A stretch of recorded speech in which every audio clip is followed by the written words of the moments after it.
What's up, everybody? Welcome back to the YouTube channel. Today I got a very fun video for you guys because today I'm going to be ranking every single title from Marvel's Ultimate Universe and DC's Absolute Universe. For those that don't know, Marvel and DC are both currently doing these new comic book universes that they're basically very similar. They're the characters we know and love, the places we know and love, the stories we know and love, but they flip everything upside down, put it on its head, and they just change things about our favorite characters and everything like that.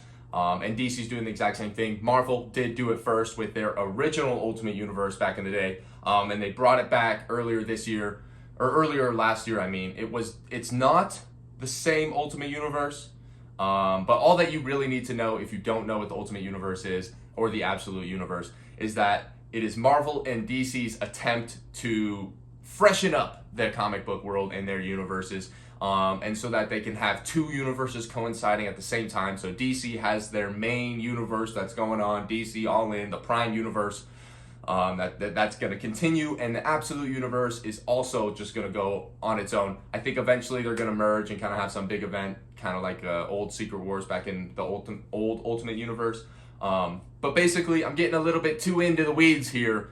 Ultimate Universe and Absolute Universe are just Marvel and DC's takes on doing the same but different and making things a little bit unique and a little bit of fresh takes. So today I'm going to be ranking all 8 of the titles that are currently out. I'll go ahead and say we could just make this a top 10 and 9, and the 10 and 9 spot are going to be Absolute Flash and Absolute Martian Manhunter, because those have yet to come out. But I'm very, very excited for those, so I at least just wanted to mention them. But starting off our list with a book that is probably, I want to preface this now before I really get into this list here. This book here coming in at number 8 at the bottom of the list is probably the only book I really have anything bad to say. That being said, it's still an overall pretty entertaining, pretty good book. But every single book after that, if it's not where you think it should be ranked, just know that I still think it is an amazing book. Genuinely, 7 through 1 on my ranking here. All of those books are practically 10 out of 10s, and they are absolutely fantastic, and they all have their own case for being the number 1 book in both universes. But starting it off, enough of the yap, my number 8, my least favorite book out of both Ultimate and Absolute universes, unfortunately, is Ultimate Black Panther. I think it's 12 issues in now, at least as I'm filming this. So about 2 arcs in, a full year in. And I'm not gonna lie, man, the first issue had me hooked. The first arc, honestly, the first 3 to 5 issues were, in my opinion, pretty damn solid. But just as the series went on, it was becoming more and more apparent that the pacing is not there whatsoever. The book just moves so unbelievably slow. I mean, in the first, like I said, the first 3 issues, they're teasing, talking about Ultimate Moon Knight, and this whole war that's going to be going down between Wakanda and this new rival nation and everything like that. That fight between Black Panther and Moon Knight just happened in issue 12, finally, and it lasted one singular kick. Black Panther kicked him in the face and the fight was over. Either way, I have been enjoying the book overall. I'm going to continue to pick it up until I really don't want to, and I keep on wanting to. I do definitely have a little bit of excitement for the book still as it goes on. But other than the pacing, my only other big gripe with the book is it doesn't really feel... I just spent 5 minutes before starting this list talking about how Ultimate Universe and Absolute Universe are these super fresh, unique, different takes on these characters we know and love. This just feels like a Black Panther book. Yes, there are some differences. Okoye and T'Challa are married, so Okoye is the queen of Wakanda. And there's obviously all the implications of the overall Ultimate Universe that are still somewhat tied into this, given that Ra and Khonshu are the main antagonists, and they are on the Makers Council. So it definitely has ties into the Ultimate Universe, but that makes it feel a little bit different. But overall, I don't know about you guys, but to me, this just feels like a regular old run-of-the-mill Black Panther book. There's nothing too unique and fresh about it, in my opinion. But that being said, I still, overall, 12 issues in, I'll give this series around a 7 to 7.5 out of 10. I really, really want it to be better. I really, really want to like it more. but it's just not really doing it for me. And like I said, I'll continue to pick it up and hope that it gets better and better because I am a fan of Bryan Hill. And overall, this has been an entertaining book. I've never closed the book and been like, what, that was bad. But every time I close the book, I'm like, okay, that was about 13 pages too short. I read it in 30 seconds and nothing really happened. Boom. That's going to be enough about Ultimate Black Panther. Still a great book. Still a book that I would recommend to someone who's looking to get into Black Panther and everything like that, especially given that like I said, it's not really too different. In my opinion, I'm not the most read up on Black Panther and everything like that, but Black Panther is going at number 8 at my least favorite book in the Ultimate and Absolute universes. Now, like I said before, the rest of these books could be number 1. The rest of these books are absolutely fantastic. I just personally like others more than others and everything like that. And coming in at number 7, there's one extra reason why this one is so much lower than it maybe could be. We have Ultimate Wolverine. Practically the main and only reason this is this low is because it's only one issue out. That being said, this one issue that is out was absolutely fantastic. I mean, they set the freaking tone with this issue.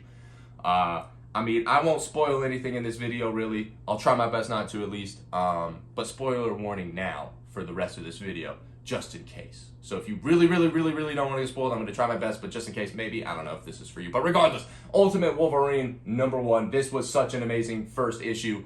Like I said, it set the tone off the bat. This is very much not going to be, or at least it's looking like for the first few issues at least, it's not going to be a superhero book, if that makes sense. Ultimate Wolverine, this isn't really a spoiler. It's definitely been talked about and it's definitely been shown before this issue even came out. But Wolverine is the Winter Soldier. Yeah. So things aren't looking too hot for anyone who's in his way. He is on absolute demon time. There's definitely some deaths going on in this book. But what this book did that I really did enjoy is it set up a lot of other mutants and everything like that. Nightcrawler and Raven make appearances in this book. Cyclops is in the book. I mean, Cyclops and like Magic have been in previous Ultimate titles and everything like that. But still, it's just very cool to see other mutants in this title because I know a lot of people, I'll get to Ultimate X-Men when I get to it, but a lot of people's biggest problem with Ultimate X-Men is that it doesn't feel like an X-Men book. I'm personally going to disagree with that. We'll get into that when I get to Ultimate X-Men. But for those that have been looking for your Ultimate X-Men book, this is probably exactly what you're looking for. Such a great first issue. I would not be surprised if literally once the next issue comes out, this could jump up on my list 3, 4, 5, all the way up to number 1. An amazing first issue, and I very much am looking forward to the remainder of this series and what they're gonna got going, what they got cooking. Chris Condon, you're cooking here, man. I'm very excited to see what you got going on. Now, coming in at number 6, we got my first absolute title. And like I've said before, man, don't hate on me. It's so hard to rank these, especially the absolute titles, given that they're still fairly fresh. But coming in at number 6, I'm going to have to go with Absolute Wonder Woman. Absolute Wonder Woman is amazing. Like I said, every book but Ultimate Black Panther, I have nothing but good things to say about. I'm just going to have to rank them somehow. That being said, Absolute Wonder Woman is amazing. I did have it one higher, swapped with the book above it, until the last issue of the last book came out, or the next book came out. You'll see. Regardless, let's not talk about the next book. Let's talk about this book. Ultimate Absolute Wonder Woman is such a great take on the character. I mean, she's from hell. She gave up her arm, her dominant arm, in order to send Steve Trevor back to Earth from hell. I mean, this book is amazing. Hayden Sherman is killing the art. I don't know why I'm blanking. Kelly Thompson, of course, my fault. Kelly Thompson is absolutely annihilating the story. Absolute Wonder Woman. It's just, it's a very unique, pretty much everything opposite of what I was saying to Black Panther. This is a very unique take on the character. It switches things up. It switches up at literally where she's from and everything like that. But regardless of any of that, she's still Wonder Woman to her core. She wants to help humanity. She believes in them and everything like that. And she's a hopeful hero, and that's everything. Everything I love about Wonder Woman is still true here, regardless of the fact that she's practically a completely different character. Absolute Wonder Woman continues. Each issue, I think, is just better and better and better. I cannot wait for this series to continue. And I'm excited to see where Diana, the Ultimate Wonder Woman, I'm going to be saying Absolute and Ultimate. I'm going to be swapping them all video. So bear with me, guys. Absolute. I thought I did it again. Absolute Wonder Woman. Fantastic book. We're just going to move on because I can't seem to speak about Absolute Wonder Woman. It's a great book, man. I've given every single issue a 10 out of 10 so far. Don't sleep on Absolute Wonder Woman. Diana, let's freaking go. But now, it's top 5 time, baby. Top 5. Like I said, I almost had Absolute Wonder Woman sneaking into this top 5 instead of this book. But like I said, the last issue that just came out for this book had to knock it up one more. For me, kicking off that top 5, we got Absolute Batman.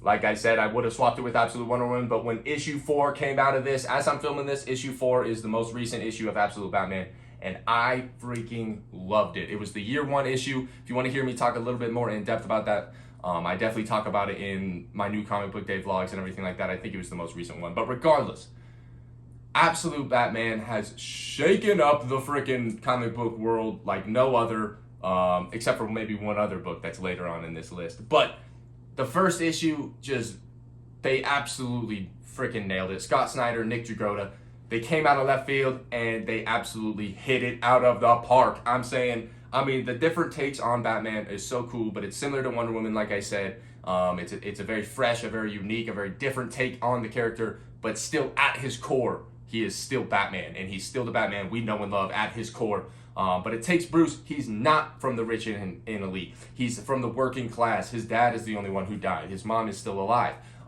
He's an engineer, so he knows the city inside and out. That's how he knows how to navigate. That's how he knows where to put his bat caves and everything like that. He doesn't just have one. They're located all around the place and everything like that, because he knows which buildings are being used, which buildings have empty little like pockets that he can utilize and everything like that.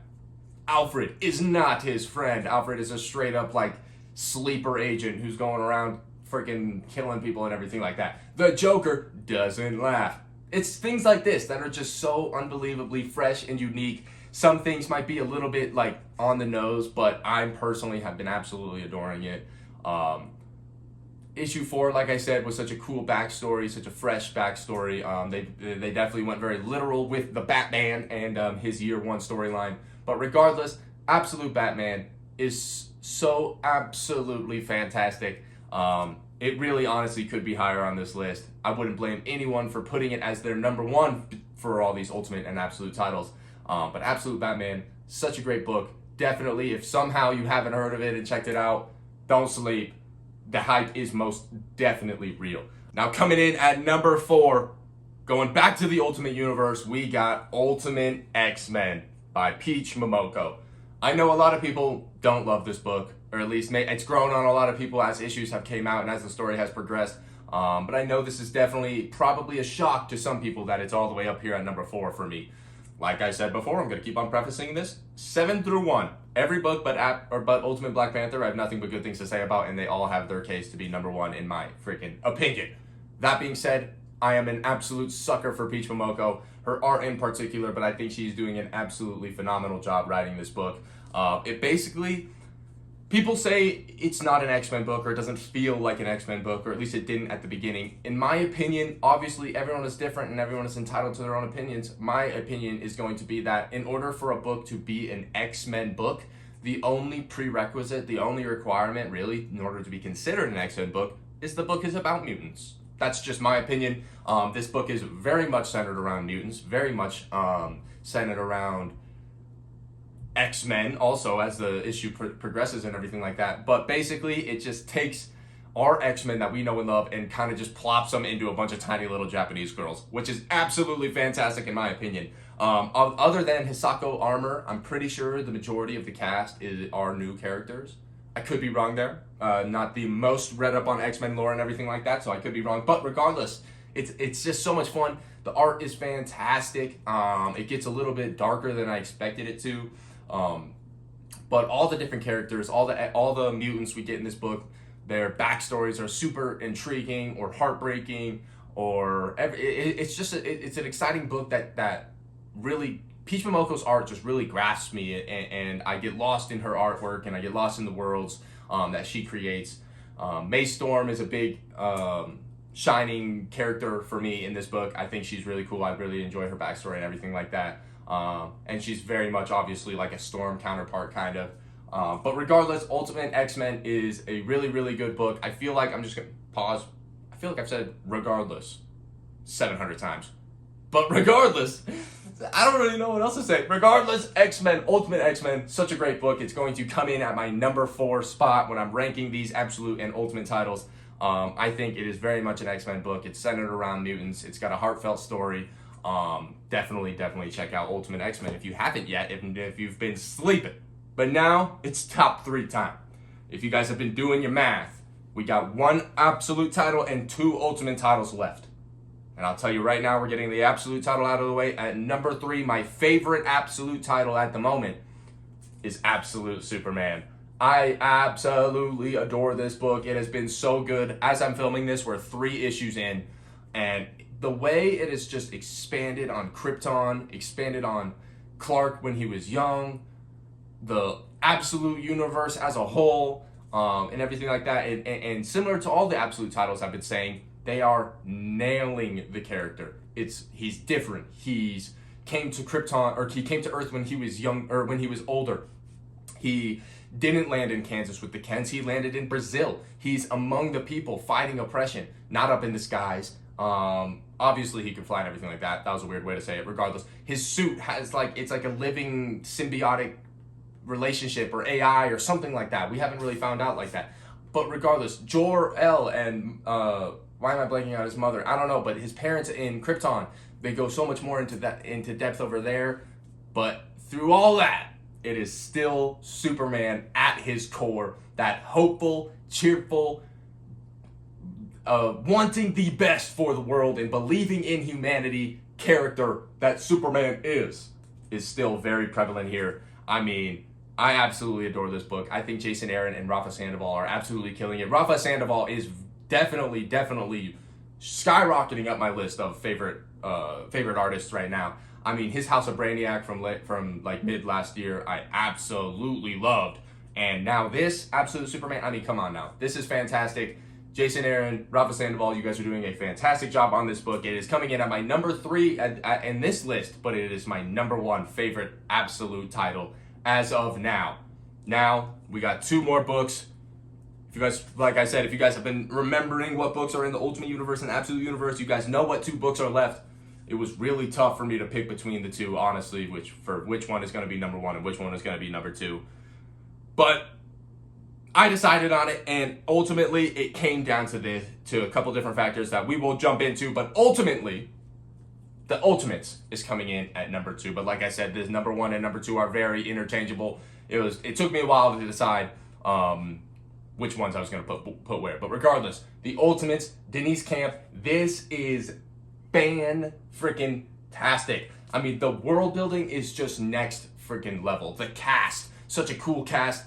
And similar, I mean, and like all these books, it's the characters we know and love, but they just do these little these little differences. They change things up that just make the whole book different. But it's so well written. The stakes are so incredibly high. The maker and his council is just, they on demon time, and it does not seem like they are defeatable. But the Ultimates are up to the challenge, man. It's such a good book. Some of the differences that, if some of you guys don't know, that aren't really spoil based, if you haven't read this book and you're interested, Iron Man is not Iron Man, he's Iron Lad. Tony Stark is Iron Lad. His dad was actually Iron Man. I mean, Steve Rogers, Captain America, just got unfrozen, pretty much. Thor is a prisoner of Asgard. Like, Reed Richards is Doctor Doom. The Hulk is Iron Fist. I mean, like, all this stuff is so freaking cool, but regardless of all just, like, the blatantly cool shit, it's so well written, in my opinion. I mean, like I said, the stakes are so incredibly high, and it just keeps on building on each issue, more and more, adding new characters, adding characters we already know, but with little differences and everything like that. The Ultimates, I could rave about this book for so freaking long. I absolutely love it. It easily could have been my number 1 in this list. But those of you guys, I think you guys know what's coming here. If you guys have been paying attention, you know what book I haven't spoken about yet. It's gotta be number 1, Ultimate Spider-Man. Like I said, between Ultimates and Ultimate Spider-Man, it was really, really hard to pick this number 1 book for me right now. But The main things it came down to for me is that Ultimate Spider-Man is 12 issues in, so it's the longest of all of these titles, and it's been the most consistent, and because of that, in my opinion, I mean 12, 10 out of 10 issues. I'm not even messing around. This is going to be one of the greatest Spider-Man runs of all time, in my opinion. I mean, it's just literally everything we wanted and everything we didn't know we wanted. Like, it's just absolutely fantastic. Jonathan Hickman, Marco Cicchetto. I don't know if I'm ever pronouncing Marco Cicchetto's name right. I've had comments telling me it's Cicchetto. I'm gonna go with Cicchetto. Marco Cicchetto. I'm sorry if I'm pronouncing your name wrong, but you are absolutely fantastic. I'm a huge fan of your work, and Jonathan Hickman, of course. But for anyone who doesn't happen to know what's going on in this book right here, it's following a Peter Parker that gets the power after the responsibility. And I think that is just so unbelievably cool, because we all know with great power comes great responsibility. But this time, Peter learned the responsibility first, and then he gets the power. So it's just such a different take. That alone makes everything different, in my opinion. But aside from that, I mean, Green Goblin is Harry Osborn, and they're friends, and they're working together. Green Goblin's on the good side, for now at least. I mean, I do think it's kind of inevitable. He's kind of on some BS sometimes, but ultimately, he's doing the right thing. And he's married to Gwen Stacy. There's just all these things like that. It's so freaking cool. As I'm filming this tomorrow, so on the 13th for that new comic book day vlog, that'll probably already be out and everything like that, but the day I'm filming this, tomorrow, is Ultimate Spider-Man issue 13, what Jonathan Hickman has said to be his love letter to Kraven's Last Hunt. This is going to be, like I said, one of the greatest Spider-Man runs of all time when it's all said and done. If you have, for some reason, not tapped into Ultimate Spider-Man yet, please do. There's already, the first volume is already out in trade. The second volume is probably right around the corner. So single issues probably obviously aren't the easiest things to find, but with variants and reprints, you might be able to get them. But if not, get that trade paperback if you haven't read it yet, because I am telling you, this is going to go down in the history books. 25 years from now, everyone is going to still be talking about this Ultimate Spider-Man run. In my opinion, it is just that freaking good. But with that being said, that is the list. We'll go ahead and run it back one more time. Coming in at number 8 is Ultimate Black Panther. Coming in at number 7 is Ultimate Wolverine. For now. Coming in at number 6 is Absolute Wonder Woman. Peak. At number 5, kicking off that top 5, is Absolute Batman. At number 4, Ultimate X-Men. Number 3, Absolute Superman, my favorite Absolute title at the moment. At number 2, we got the Ultimates, and of course, we were just talking about it, my favorite book in the Ultimate Universe or the Absolute Universe, Ultimate Spider-Man. Boom. So with that being said, y'all, that is going to do it for this video. I hope you guys enjoyed it, man. Let me know your guys' ranking down below. Let me know what your favorite Ultimate Universe title is, your favorite Absolute Universe title is, and how your guys' list compared to mine. I love chatting it up with you guys about comics and everything like that. So definitely drop down comments down below and tell me what you guys have been thinking about this Ultimate Universe and the Absolute Universe, because they have both been absolutely and ultimately fantastic. So with that being said, that's going to do it for the video. I already said that, so I'm still not good at outros. We're I don't know, 3-4 months into the YouTube, and I still have no idea how to outro videos. But like I always say, I appreciate you guys for all the love and support you guys show me on the channel. We recently hit 6K subscribers. Absolutely unreal. We're on the road to 10K, so I seriously cannot thank you guys enough. But yeah, I'm going to go ahead and get out of here. I will see you guys in the next one. Thank you for watching. And I was trying to think of a pun. And I'll ultimate you later. Nah, that was terrible. Peace out.